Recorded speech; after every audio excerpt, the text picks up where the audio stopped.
Hello, my name is Shaheen Peruz. I'm the CTO for Centerbeam and have been the Chief Security Officer for Centerbeam over the last 10 years. Not only do I have responsibility for managing the security policies and practices for Centerbeam as a service provider, but I also have the privilege of supporting our customers' security policies across their distributed environments. Centerbeam is a national-based IT service provider. However, we manage 20,000 endpoints across 49 countries and 6 continents. The implications for us is that since over the last 10 years, since 1999, Centerbeam has been managing ubiquitous platforms because of our mid-market focus. So we don't have the benefit of a lockdown secure infrastructure that IT organizations used to have 20 years ago.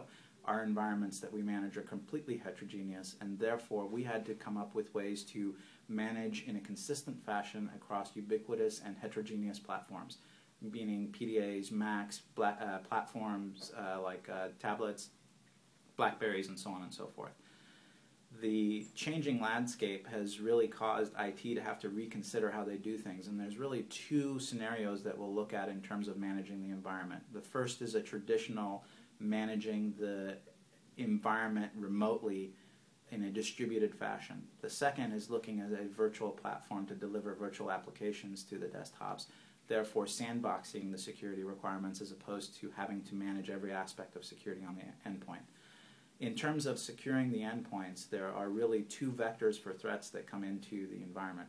One of them is external, one of them is internal, and we're going to break down the factors that apply in either path, either scenario, and how to protect yourself from both the external and internal threats.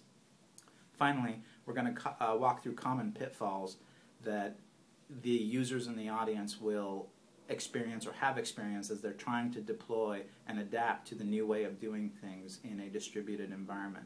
One of the biggest challenges IT faces today is we no longer have control over those endpoints. We no longer have a homogeneous platform to work with. Customers or end users bring their own computers to the market, and they expect that you can manage and deliver services to those computers just as you would a company-provided device. And to be very specific, computers include all aspects of endpoints. So the logics that we're going to focus on in this session are: what are some of the best practices and policies that you need to consider and deploy in order to reduce your footprint on those endpoints and deliver a secure platform that makes your users productive? Hope to have an opportunity to speak to you all at the upcoming RSA conference. Thank you for this chance.